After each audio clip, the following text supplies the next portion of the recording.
गीता अध्याय 11वें अध्याय का महात्म्य। श्री महादेव जी कहते हैं, प्रिय, गीता के वर्णन से संबंध रखने वाली कथा और विश्व रूप अध्याय के पावन महात्म्य का श्रवण करो। विशाल नेत्रों वाली पार्वती, इस अध्याय के महात्म्य का पूरा वर्णन नहीं किया जा सकता। इसके संबंध में सहस्रों कथाएं हैं। उनमें से एक यहाँ कही जाती है। प्रणीता नदी के तट पर मेघंकर नाम से विख्यात एक बहुत बड़ा नगर है। उसके प्राकार, चार दीवारी और गोपुर द्वार बहुत ऊंचे हैं। वहाँ बड़ी बड़ी विश्रामशालाएं हैं, जिनमें सोने के खंभे शोभा दे रहे हैं। उस नगर में श्रीमान, सुखी, शांत, सदाचारी और तथा जितेंद्रिय मनुष्यों का निवास है। वहाँ हाथ में शारंग नामक धनुष धारण करने वाले जगदीश्वर भगवान विष्णु विराजमान हैं।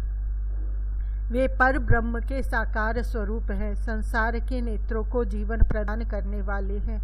उनका गौरवपूर्ण श्री विग्रह भगवती लक्ष्मी के नेत्र कमलों द्वारा पूजित होता है। भगवान की वह झांकी वामन अवतार की है। मेघ के समान उनका श्याम वर्ण तथा कोमल आकृति है। वक्ष स्थल पर श्री वत्स का चिन्ह शोभा पाता है। वे कमल और वनमाला से सुशोभित हैं। अनेक प्रकार के आभूषणों से सुशोभित हो भगवान वामन रत्न युक्त समुद्र के सदृश जान पड़ते हैं। पीतांबर से उनके श्याम विग्रह की कांति ऐसी प्रतीत होती है मानो चमकती हुई बिजली से घिरा हुआ स्निग्ध मेघ शोभा पा रहा हो। उन भगवान वामन का दर्शन करके जीव जन्म और संसार के बंधन से मुक्त हो जाता है। उस नगर में मेखला नामक महान तीर्थ है, जिसमें स्नान करके मनुष्य शाश्वत वैकुंठ धाम को प्राप्त होता है। वहाँ जगत के स्वामी करुणा सागर भगवान नृसिंह का दर्शन करने से मनुष्य के 7 जन्मों के किए हुए घोर पाप से छुटकारा पा जाता है। जो मनुष्य मेखला में गणेश जी का दर्शन करता है, वह सदा दुस्तर विघ्नों से पार हो जाता है। उसी मेघंकर नगर में कोई श्रेष्ठ ब्राह्मण थे, जो ब्रह्मचर्य परायण, ममता और अहंकार से रहित, वेद शास्त्रों में प्रवीण, जितेंद्रिय तथा भगवान वासुदेव के शरणागत थे। उनका नाम सुनंद था। प्रिय, वे शारंग धनुष धारण करने वाले भगवान के पास गीता के 11वें अध्याय विश्व रूप दर्शन योग का पाठ किया करते थे। उस अध्याय के प्रभाव से उन्हें ब्रह्म ज्ञान की प्राप्ति हो गई थी। परम आनंद संदोष से पूर्ण उत्तम ज्ञानमयी समाधि के द्वारा इंद्रियों के अंतर्मुख हो जाने के कारण वे निश्चल स्थिति को प्राप्त हो गए थे और सदा जीवन मुक्त योगी की स्थिति में रहते थे। एक समय जब बृहस्पति सिंह राशि पर स्थित थे, महायोगी सुनंद ने गोदावरी तीर्थ की यात्रा आरंभ की। वे क्रमशः विरज तीर्थ, तारा तीर्थ, कपिला संगम, अष्ट तीर्थ, कपिला द्वार, नरसिंहवन, अंबिकापुरी, तत्कर स्थानपुर आदि क्षेत्रों में स्नान और दर्शन करते हुए विवाद मंडप नामक नगर में आए। वहां उन्होंने प्रत्येक घर में जाकर अपने ठहरने के लिए स्थान मांगा, परंतु कहीं भी उन्हें स्थान नहीं मिला। अंत में गांव के मुखिया ने उन्हें बहुत बड़ी धर्मशाला दिखा दी। ब्राह्मण ने साथियों सहित उसके भीतर जाकर रात में निवास किया। सवेरा होने पर उन्होंने अपने को तो धर्मशाला के बाहर पाया, किंतु उनके और साथी नहीं दिखाई दिए। वे उन्हें खोजने के लिए चले। इतने में ही ग्रामपाल मुखिए से उनकी भेंट हो गई। ग्रामपाल ने कहा, मुनि श्रेष्ठ, तुम सब प्रकार से दीर्घायु जान पड़ते हो। सौभाग्यशाली तथा पुण्यवान पुरुषों में तुम सबसे पवित्र हो। तुम्हारे भीतर कोई लोकोत्तर प्रभाव विद्यमान है। तुम्हारे साथी कहाँ गए, कैसे इस भवन से बाहर हुए, इसका पता लगाओ। मैं तुम्हारे सामने इतना ही कहता हूँ कि तुम्हारे जैसा तपस्वी मुझे दूसरा कोई दिखाई नहीं देता। विप्रवर, तुम्हें किस महामंत्र का ज्ञान है, किस विद्या का आश्रय लेते हो तथा किस देवता की दया से तुम्हें अलौकिक शक्ति प्राप्त हो गई है। भगवान, कृपा करके इस गांव में रहो। मैं तुम्हारी सब प्रकार से सेवा शुश्रूषा करूँगा। यह कहकर ग्रामपाल ने मुनीश्वर सुनंद को अपने गांव में ठहरा लिया। वह दिन रात बड़ी भक्ति से उसकी सेवा टहल करने लगा। जब 7-8 दिन बीत गए तब एक दिन प्रातः काल आकर वह बहुत दुखी हो महात्मा के सामने रोने लगा और बोला, हाय, आज रात में राक्षस ने मुझ भाग्यहीन के बेटे को चबा लिया है। मेरा पुत्र बड़ा ही गुणवान और भक्तिमान था। ग्रामपाल के इस प्रकार कहने पर योगी सुनंद ने पूछा, कहाँ है वह राक्षस और किस प्रकार उसने तुम्हारे पुत्र का भक्षण किया है? ग्रामपाल बोला, ब्राह्मण, इस नगर में एक बड़ा भयंकर नरभक्षी राक्षस रहता है। वह प्रतिदिन आकर इस नगर में मनुष्यों को खा लिया करता था। तब एक दिन समस्त नगरवासियों ने मिलकर उससे प्रार्थना की, राक्षस, तुम हम सब लोगों की रक्षा करो। हम तुम्हारे लिए भोजन की व्यवस्था किए देते हैं। यहाँ बाहर के जो पथिक रात में आकर नींद लेंगे उनको खा जाना। इस प्रकार नागरिक मनुष्यों ने गांव के मुझ मुखिया द्वारा इस धर्मशाला में भेजे हुए पथिकों को ही राक्षस का आहार निश्चित किया। अपने प्राणों की रक्षा करने के लिए उन्हें ऐसा करना पड़ा। आप भी अन्य राहगीरों के साथ इस घर में आकर सोए थे, किंतु राक्षस ने उन सबको तो खा लिया, केवल तुम्हें छोड़ दिया है। द्विजोत्तम, तुम में ऐसा क्या प्रभाव है, इस बात को तुम ही जानते हो। इस समय मेरे पुत्र का एक मित्र आया था, किंतु मैं उसे पहचान न सका। वह मेरे पुत्र को बहुत ही प्रिय था, किंतु अन्य राहगीरों के साथ उसे भी मैंने उसी धर्मशाला में भेज दिया। मेरे पुत्र ने जब सुना कि मेरा मित्र भी उसमें प्रवेश कर गया है, तब वह उसे वहां से आने के लिए गया, परंतु राक्षस ने उसे भी खा लिया।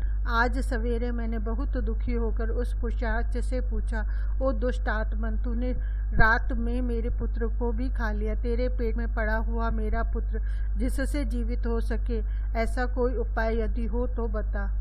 राक्षस ने कहा, ग्रामपाल, धर्मशाला के भीतर घुसे हुए तुम्हारे पुत्र को न जानने के कारण मैंने भक्षण किया है। अन्य पथिकों के साथ तुम्हारा पुत्र भी अनजाने में ही मेरा ग्रास बन गया है। वह मेरे उदर में जिस प्रकार जीवित और रक्षित रह सकता है, वह उपाय स्वयं विधाता ने ही कर दिया है। जो ब्राह्मण सदा गीता के 11वें अध्याय का पाठ करता हो, उसके प्रभाव से मेरी मुक्ति होगी और मरे हुओं को पुनः जीवन प्राप्त होगा। यहाँ कोई ब्राह्मण रहते हैं जिनको मैंने एक दिन धर्मशाला से बाहर कर दिया था। वे निरंतर गीता के 11वें अध्याय का जप किया करते हैं। इस अध्याय के मंत्र से 7 बार अभिमंत्रित करके यदि वे मेरे ऊपर जल का छींटा दे तो निसंदेह मेरा शाप से उद्धार हो जाएगा। इस प्रकार उस राक्षस का संदेश पाकर मैं तुम्हारे निकट आया हूँ। ग्रामपाल बोला, ब्राह्मण, पहले इस गांव में कोई किसान ब्राह्मण रहता था। एक दिन वह अगहनी के खेत की क्यारियों की रक्षा करने में लगा था। वहां से थोड़ी ही दूर पर एक बहुत बड़ा गिद्ध किसी राही को मारकर खा रहा था। उसी समय एक तपस्वी कहीं से आ निकले जो उस राही को लिए दूर से ही दया दिखाते आ रहे थे। गिद्ध उस राही को खाकर आकाश में उड़ गया। तब उस तपस्वी ने उस किसान से कहा, ओ दुष्ट हलवाई, तुझे धिक्कार है। तू बड़ा ही कठोर और निर्दयी है। दूसरे की रक्षा से मुंह मोड़कर केवल पेट पालने के धंधे में लगा है। उसी समय एक तपस्वी कहीं से आ निकले जो उस राही को लिए दूर से ही दया दिखाते आ रहे थे। गिद्ध उस राही को खाकर आकाश में उड़ गया। तब उस तपस्वी ने उस किसान से कहा, ओ दुष्ट हलवाई, तुझे धिक्कार है। तू बड़ा ही कठोर और निर्दयी है। दूसरे की रक्षा से मुंह मोड़कर अब केवल पेट पालने के धंधे में लगा है। तेरा जीवन नष्ट प्राय है।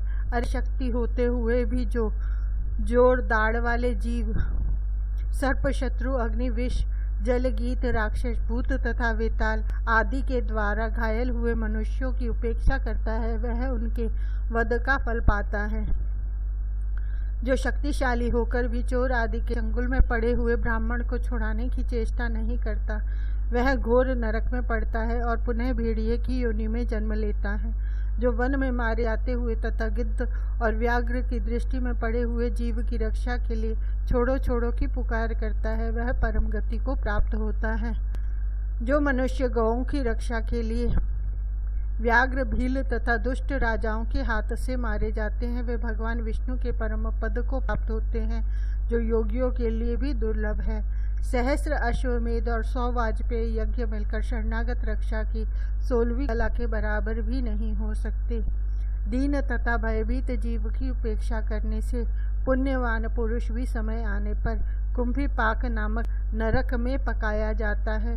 तूने दुष्ट गिद्ध के द्वारा खाए जाते हुए राही को देखकर उसे बचाने में समर्थ होते हुए भी जो उसकी रक्षा नहीं की, इससे तू निर्दयी जान पड़ता है। अतः तू राक्षस हो जा। हलवाहा बोला, महात्मन में यहाँ उपस्थित अवश्य था कि तू मेरे नेत्र बहुत देर से खेत की रक्षा में लगे थे, अतः पास होने पर भी गिद्ध के द्वारा मारे जाते हुए इस मनुष्य को मैं नहीं जान सका, अतः मुझ दीन पर आपको अनुग्रह करना चाहिए। तपस्वी ब्राह्मण ने कहा, जो प्रतिदिन गीता के 11वें अध्याय का जप करता है, उस मनुष्य के द्वारा अभिमंत्रित जल जब तुम्हारे मस्तक पर पड़ेगा, उस समय तुम्हें शाप से छुटकारा मिल जाएगा। यह कहकर तपस्वी ब्राह्मण चले गए और वह हलवाहा राक्षस हो गया। अतः द्विज श्रेष्ठ, तुम चलो और 11वें अध्याय से तीर्थ के जल को अभिमंत्रित करो, फिर अपने ही हाथ से उस राक्षस के मस्तक पर उसे छिड़क दो। ग्रामपाल की यह सारी प्रार्थना सुनकर ब्राह्मण के हृदय में करुणा भर आई। वे बहुत अच्छा कहकर उसके साथ राक्षस के निकट गए। वे ब्राह्मण योगी थे। उन्होंने विश्व रूप दर्शन नामक 11वें अध्याय से जल अभिमंत्रित करके उस राक्षस के मस्तक पर डाला। गीता के 11वें अध्याय के प्रभाव से वह शाप से मुक्त हो गया। उसने राक्षस देह का परित्याग करके चतुर्भुज रूप धारण कर लिया तथा उसने जिन सहस्रों प्राणियों का भक्षण किया था, वे भी शंख चक्र और गदा धारण किए हुए चतुर्भुज रूप हो गए। तत्पश्चात वे सभी विमान पर आरूढ़ हुए। इतने में ही ग्रामपाल ने राक्षस से कहा, निशाचर, मेरा पुत्र कौन है, उसे दिखाओ। उसके यूं कहने पर दिव्य बुद्धि वाले राक्षस ने कहा, ये जो तमाल के समान श्याम 4 भुजाधारी माणिक्यमय मुकुट से सुशोभित तथा दिव्य मणियों के बने हुए कुंडलों से अलंकृत हैं, हार पहनने के कारण जिनके कंधे मनोहर प्रतीत होते हैं, जो सोने के भुजबंदों से विभूषित कमल के समान नेत्र वाले स्निग्ध रूप तथा हाथ में कमल लिए हुए हैं और दिव्य विमान पर बैठकर देवत्व को प्राप्त हो चुके हैं, इन्हीं को अपना पुत्र समझो। यह सुनकर ग्रामपाल ने उसी रूप में अपने पुत्र को देखा और उसे अपने घर ले जाना चाहा। यह देख उसका पुत्र हंस पड़ा और इस प्रकार कहने लगा। पुत्र बोला, ग्रामपाल, कई बार तुम भी मेरे पुत्र हो चुके हो। पहले मैं तुम्हारा पुत्र था, किंतु अब देवता हो गया हूँ। इन ब्राह्मण देवता के प्रसाद से वैकुंठ धाम को जाऊंगा। देखो, यह निशाचर भी चतुर्भुज रूप को प्राप्त हो गया। 11वें अध्याय के महात्म्य से यह सब लोगों के साथ श्री विष्णु धाम को जा रहा है। अतः तुम भी इन ब्रह्मदेव से गीता के 11वें अध्याय का अध्ययन करो और निरंतर उसका जप करते रहो। इसमें संदेह नहीं कि तुम्हारी भी ऐसी ही उत्तम गति होगी। तात मनुष्यों के लिए साधु पुरुषों का संग सर्वथा दुर्लभ है, वह भी इस समय तुम्हें प्राप्त है।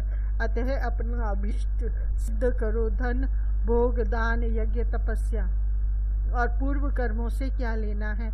विश्व रूप अध्याय के पाठ से ही परम कल्याण की प्राप्ति हो जाती है। पूर्ण आनंद संदोह स्वरूप श्री कृष्ण नामक ब्रह्म के मुख से कुरुक्षेत्र में अपने मित्र अर्जुन के प्रति जो अमृतमय उपदेश निकला था, वही श्री विष्णु का परम तात्विक रूप है। तुम उसी का चिंतन करो। वह मोक्ष के लिए प्रसिद्ध रसायन, संसार भय से डरे हुए मनुष्यों की आदि व्याधि का विनाशक तथा अनेक जन्मों के दुखों का नाश करने वाला है। मैं उसी के सिवा दूसरे किसी साधन को ऐसा नहीं देखता, अतः उसी का अभ्यास करो। श्री महादेव कहते हैं, यह कहकर वह सबके साथ श्री विष्णु के परम धाम को चला गया। तब ग्रामपाल ने ब्राह्मण के मुख से उस अध्याय को पढ़ा। फिर वे दोनों ही उसके महात्म्य से विष्णु धाम को चले गए। पार्वती, इस प्रकार तुम्हें 11वें अध्याय की महात्म्य की कथा सुनाई है। इसके श्रवण मात्र से महान पातकों का नाश हो जाता है। 11वां अध्याय विश्व रूप दर्शन योग। 10वें अध्याय के 7वें श्लोक तक भगवान श्री कृष्ण ने अपनी विभूति, योग शक्ति तथा उसे जानने के महात्म्य का संक्षेप में वर्णन किया है। फिर 11वें श्लोक तक भक्ति योग तथा उसका फल बताया। इस विषय पर श्लोक 12 से 18 तक अर्जुन ने भगवान की स्तुति करके दिव्य विभूतियों का तथा योग शक्ति का विस्तृत वर्णन करने के लिए प्रार्थना की है। इसलिए भगवान श्री कृष्ण का विस्तृत वर्णन करने के लिए प्रार्थना की है।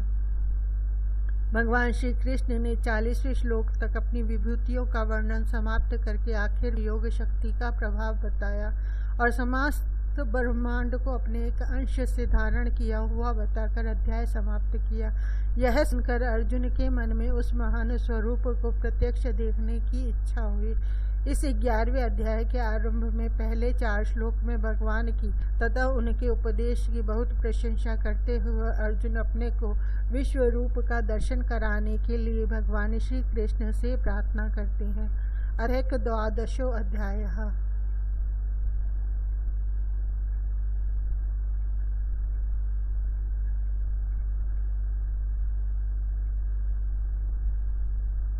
अर्जुन बोले,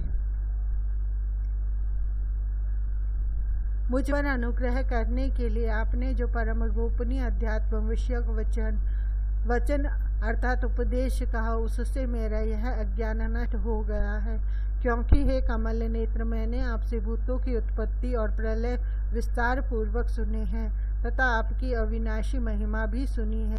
हे परमेश्वर, आप अपने को जैसा कहते हैं यह ठीक ऐसा ही है, परंतु हे पुरुषोत्तम, आपके ज्ञान, ऐश्वर्य, शक्ति, बल, वीर्य तथा तेज से युक्त ऐश्वर्यमय रूप को मैं प्रत्यक्ष देखना चाहता हूँ। हे प्रभु, यदि आप मेरे द्वारा आपका वह रूप देखा जाना शक्य है ऐसा आप मानते हैं तो हे योगेश्वर, उस अविनाशी स्वरूप का मुझे दर्शन कराइए। श्री भगवान बोले, हे पार्थ, अब तू मेरे सैकड़ों हजारों नाना प्रकार के और नाना वर्ण तथा नाना आकृति वाले अलौकिक रूपों को देख। हे भरतवंशी अर्जुन, तू मुझ में आदित्यों को अर्थात अदिति के 12 पुत्रों को, 8 वसुओं को, 11 रुद्रों को, दोनों अश्वनी कुमारों को और 49 मरुदगणों को देख तथा और भी बहुत से पहले न देखे हुए आश्चर्यमय रूपों को देख। हे अर्जुन, अब इस मेरे शरीर में एक जगह स्थित चराचर सहित संपूर्ण जगत को देख तथा और भी जो कुछ देखना चाहता है सो देख। परंतु मुझको तो इन अपने प्राकृत नेत्रों द्वारा देखने में निसंदेह समर्थ नहीं है। इसी से मैं तुझे दिव्य अर्थात अलौकिक चक्षु देता हूँ। इससे तू मेरी ईश्वरीय योग शक्ति को देख। संजय बोले, हे राजन, महायोगेश्वर और सब पापों के नाश करने वाले भगवान ने इस प्रकार कहकर उसके पश्चात अर्जुन को परम ऐश्वर्य युक्त दिव्य स्वरूप दिखलाया। अनेक मुख और नेत्रों से युक्त, अनेक अद्भुत दर्शनों वाले, बहुत से दिव्य भूषणों से युक्त और बहुत से दिव्य शस्त्रों को हाथों में उठाए हुए, दिव्य माला और वस्त्रों को धारण किए हुए और दिव्य गंध का सारे शरीर में लेप किए हुए, सब प्रकार के आश्चर्यों से युक्त, सीमा रहित और सब और मुख किए हुए विराट स्वरूप परम देव परमेश्वर को अर्जुन ने देखा। आकाश में हजारों सूर्यों के एक साथ उदय होने से उत्पन्न जो प्रकाश हो, वह भी उस विश्व रूप परमात्मा के प्रकाश के सदृश कदाचित ही हो। पांडुपुत्र अर्जुन ने उस समय अनेक प्रकार से विभक्त अर्थात पृथक पृथक संपूर्ण जगत को देवों के देव श्री कृष्ण भगवान के उस शरीर में एक जगह स्थित देखा। उसके अनंतर वे आश्चर्य से चकित और पुलकित शरीर अर्जुन प्रकाशमय विश्व रूप परमात्मा को श्रद्धा भक्ति सहित सिर से प्रणाम करके हाथ जोड़कर बोले। अर्जुन बोले, हे देव, मैं आपके शरीर में संपूर्ण देवों को तथा अनेक भूतों के समुदायों को, कमल के आसन पर विराजित ब्रह्मा को, महादेव को और संपूर्ण ऋषियों को तथा दिव्य सर्पों को देखता हूँ। हे संपूर्ण विश्व के स्वामिन, आपको अनेक भुजा, पेट, मुख और नेत्रों से युक्त तथा सब और से अनंत रूपों वाला देखता हूँ। हे विश्व रूप, मैं आपके न तो अंत को देखता हूँ, न मध्य को और न आदि को ही। आपको मैं मुकुट युक्त, गदा युक्त और चक्र युक्त तथा सब और से प्रकाशमान तेज के पुंज, प्रज्वलित अग्नि और सूर्य के सदृश ज्योति युक्त कठिनता से देखे जाने योग्य और सब और से अप्रमेय स्वरूप देखता हूँ। आप ही जानने योग्य परम अक्षर अर्थात पर ब्रह्म परमात्मा हैं। आप ही इस जगत के परम आश्रय हैं। आप ही अनादि धर्म के रक्षक हैं और आप ही अविनाशी सनातन पुरुष है, ऐसा मेरा मत है। आपको आदि अंत और मध्य से रहित, अनंत सामर्थ्य से युक्त, अनंत भुजा वाले, चंद्र सूर्य रूप नेत्रों वाले, प्रज्वलित अग्नि रूप मुख वाले और अनेक तेज से और अपने तेज से इस जगत को संतप्त करते हुए देखता हूँ। हे महात्मन, यह स्वर्ग और पृथ्वी के बीच का संपूर्ण आकाश तथा सब दिशाएं एक आप से ही परिपूर्ण है तथा आपके इस अलौकिक और भयंकर रूप को देखकर तीनों लोग अति व्यथा को प्राप्त हो रहे हैं। वे ही देवताओं के समूह आप में प्रवेश करते हैं और कुछ भयभीत होकर हाथ जोड़े आपके नाम और गुणों का उच्चारण करते हैं तथा महर्षि और सिद्धों के समुदाय कल्याण हूँ ऐसा कहकर उत्तम स्तोत्रों द्वारा आपकी स्तुति करते हैं। जो 11 रुद्र और 12 आदित्य तथा 8 वसु, साध्य गण, विश्वदेव, अश्विनी कुमार तथा मरुदगण और पितरों का समुदाय तथा गंधर्व, यक्ष, राक्षस और सिद्धों के समुदाय हैं, वे सब ही विस्मित होकर आपको देखते हैं। हे महाबाहो, आपके बहुत मुख और नेत्रों वाले, बहुत हाथ जंघा और पैरों वाले, बहुत उदरों वाले और बहुत सी दाढ़ों के कारण अत्यंत विकराल महान रूप को देखकर सब लोग व्याकुल हो रहे हैं तथा मैं भी व्याकुल हो रहा हूँ, क्योंकि हे विष्णु, आकाश को स्पर्श करने वाले दैदीप्यमान अनेक वर्णों युक्त तथा फैलाए हुए मुख और प्रकाशमान विशाल नेत्रों से युक्त आपको देखकर भयभीत अंतःकरण वाला मैं धीरज और शांति नहीं पाता हूँ।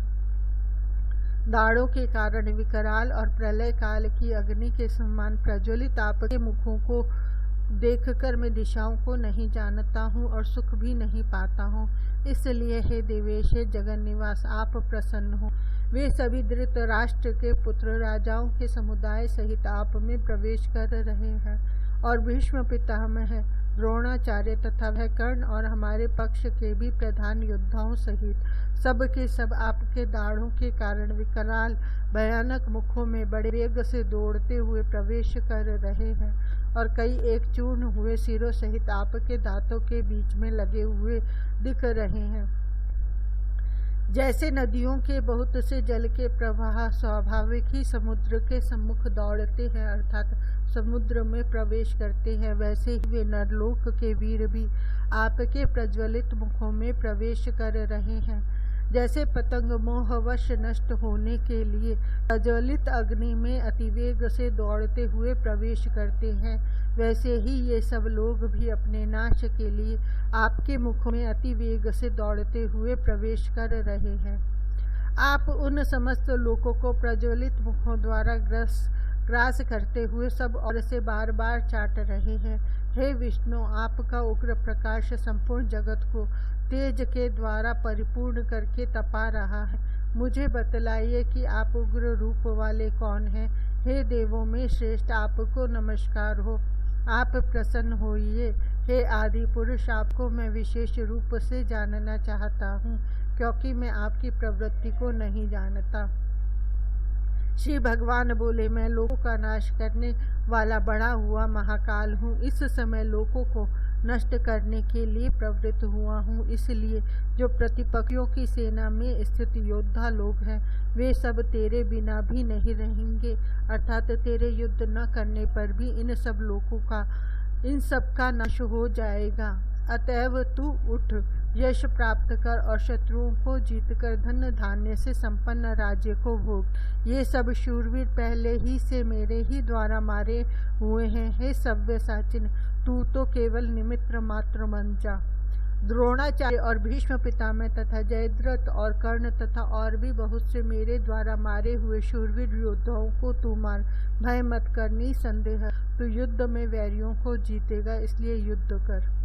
संजय बोले, केशव भगवान के इस वचन को सुनकर मुकुटधारी अर्जुन हाथ जोड़कर कांपता हुआ नमस्कार करके फिर भी अत्यंत भयभीत होकर प्रणाम करके भगवान श्री कृष्ण के प्रति गदगद वाणी से बोले, हे अर्जुन बोले, हैं अंतर्यामिन, यह योग्य ही है कि आपके नाम गुण और प्रभाव के कीर्तन से जगत अति हर्षित हो रहा है और अनुराग को भी प्राप्त हो रहा है तथा भयभीत राक्षस लोग दिशाओं में भाग रहे हैं और सब गणों के समुदाय नमस्कार कर रहे हैं। हे महात्मन, ब्रह्मा के भी आदिकर्ता और सबसे बड़े आपके लिए वे कैसे नमस्कार न करें, क्योंकि हे अनंत, हे देवेश, हे जगन निवास, जो सत असत और उनसे परे अक्षर अर्थात सच्चिदानंद घन ब्रह्म है, वह आप ही हैं।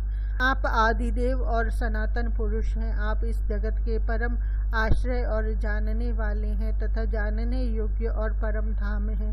हे अनंत रूप, आपसे यह सब जगत व्याप्त अर्थात परिपूर्ण है। आप वायु, यमराज, अग्नि, वरुण, चंद्रमा, प्रजा के स्वामी ब्रह्मा और ब्रह्मा के भी पिता हैं। आपके लिए हजारों बार नमस्कार नमस्कार हो, आपके लिए फिर भी बार बार नमस्कार नमस्कार। हे अनंत सामर्थ्य वाले, आपके लिए आगे से और पीछे से भी नमस्कार। हे सर्वात्मन, आपके लिए सब ओर से नमस्कार हो, क्योंकि अनंत पराक्रमशाली इस समस्त संसार को व्याप्त किए हुए हैं। इससे आप ही सर्वरूप हैं। आपके इस प्रभाव को न जानते हुए आप मेरे सखा हैं ऐसा मानकर प्रेम से अथवा प्रमाद से भी मैंने हे कृष्ण, हे यादव, हे सखे इस प्रकार जो कुछ बिना सोचे समझे हठात कहा है। और हे अच्युत, आप जो मेरे द्वारा विनोद के लिए विहार, शैया, आसन और भोजन आदि में अकेले अथवा उन सखाओं के सामने भी अपमानित किए गए हैं, वह सब अपराध अप्रमेय स्वरूप अर्थात अचिंत्य प्रभाव वाले आपसे मैं क्षमा करवाता हूँ। आप इस चराचर जगत के पिता और सबसे बड़े गुरु तथा अति पूजनीय हैं। हे अनुपम प्रभाव वाले, तीनों लोकों में आपके समान भी दूसरा कोई नहीं है, फिर अधिक तो कैसे हो सकता है। अतएव हे प्रभु, मैं शरीर को भली भांति चरणों में निवेदित कर प्रणाम करके स्तुति करने योग्य आप ईश्वर को प्रसन्न होने के लिए प्रार्थना करता हूँ। हे देव, पिता जैसे पुत्र के, सखा जैसे सखा के और पति जैसे प्रियतमा पत्नी के अपराध सहन करते हैं, वैसे ही आप भी मेरे अपराध सहन करने योग्य हैं। मैं पहले न देखे हुए आपके इस आश्चर्यमय रूप को देखकर हर्षित हो रहा हूँ और मेरा मन भय से भी अति व्याकुल भी हो रहा है। इसलिए आप उस अपने चतुर्भुज विष्णु रूप को ही मुझे दिखलाइए। हे देवेश, हे जगन निवास, प्रसन्न होइए। मैं वैसे ही आपको मुकुट धारण किए हुए तथा गदा और चक्र हाथ में लिए हुए देखना चाहता हूँ। इसलिए हे विश्व स्वरूप, हे सहस्रबाहो, आप उसी चतुर्भुज रूप से प्रकट होइए। श्री भगवान बोले, हे अर्जुन, अनुग्रह पूर्वक मैंने अपनी योग शक्ति के प्रभाव से यह परम तेजोमय, सबका आदि और सीमा रहित विराट रूप तुझको दिखलाया है, जिसे तेरे अतिरिक्त दूसरे किसी ने नहीं देखा था। हे अर्जुन, मनुष्य लोक में इस प्रकार विश्व रूप वाला मैं न वेद और यज्ञों के अध्ययन से, न दान से, न क्रियाओं से और न उग्र तपों से ही तेरे अतिरिक्त दूसरे के द्वारा देखा जा सकता हूँ। मेरे इस प्रकार के इस विकराल रूप को देखकर तुझको व्याकुलता नहीं होनी चाहिए और मूढ़ भाव भी नहीं होना चाहिए। तू भय रहित और प्रीति युक्त मन वाला होकर उसी मेरे शंख चक्र गदा पद्म युक्त चतुर्भुज रूप को फिर देख। संजय बोले, वासुदेव भगवान ने अर्जुन के प्रति इस प्रकार कहकर फिर वैसे ही अपने चतुर्भुज रूप को दिखलाया और फिर महात्मा श्री कृष्ण ने सौम्य मूर्ति होकर इस भयभीत अर्जुन को धीरज बंधाया। अर्जुन बोले, हे जनार्दन, आपके इस अति शांत मनुष्य रूप को देखकर अब मैं स्थिर चित्त हो गया हूँ और अपनी स्वाभाविक स्थिति को प्राप्त हो गया हूँ। श्री भगवान बोले, मेरा जो चतुर्भुज रूप तुमने देखा है वह सुदुर्दर्श है, अर्थात इसके दर्शन बड़े ही दुर्लभ हैं। फिर भी देवता भी सदा इस रूप के दर्शन की आकांक्षा करते रहते हैं। जिस प्रकार तुमने मुझे देखा है, इस प्रकार चतुर्भुज रूप वाला मैं न तो वेदों से, न तप से, न दान से और न यज्ञ से ही देखा जा सकता हूँ। परंतु हे परंतप अर्जुन, अनन्य भक्ति के द्वारा इस प्रकार चतुर्भुज रूप वाला मैं प्रत्यक्ष देखने के लिए, तत्व से जानने के लिए तथा प्रवेश करने के लिए अर्थात एक ही भाव से प्राप्त होने के लिए भी शक्य हूँ। हे अर्जुन, जो पुरुष केवल मेरे ही लिए संपूर्ण कर्तव्य कर्मों को करने वाला है, मेरे परायण है, मेरा भक्त है, आसक्ति रहित है और संपूर्ण भूत प्राणियों में वैर भाव से रहित है, वह अनन्य भक्ति युक्त पुरुष मुझको ही प्राप्त होता है। ओम तत्सदिति श्रीमद् भगवद गीता सूपनिषत्सु ब्रह्म विद्यायाम योग शास्त्रे श्री कृष्णार्जुन संवादे विश्व रूप दर्शन योगो नाम 11वां अध्याय। इस प्रकार उपनिषद, ब्रह्म विद्या तथा योग शास्त्र रूप श्रीमद् भगवद गीता के श्री कृष्ण अर्जुन संवाद में विश्व रूप दर्शन योग नामक 11वां अध्याय संपूर्ण हुआ।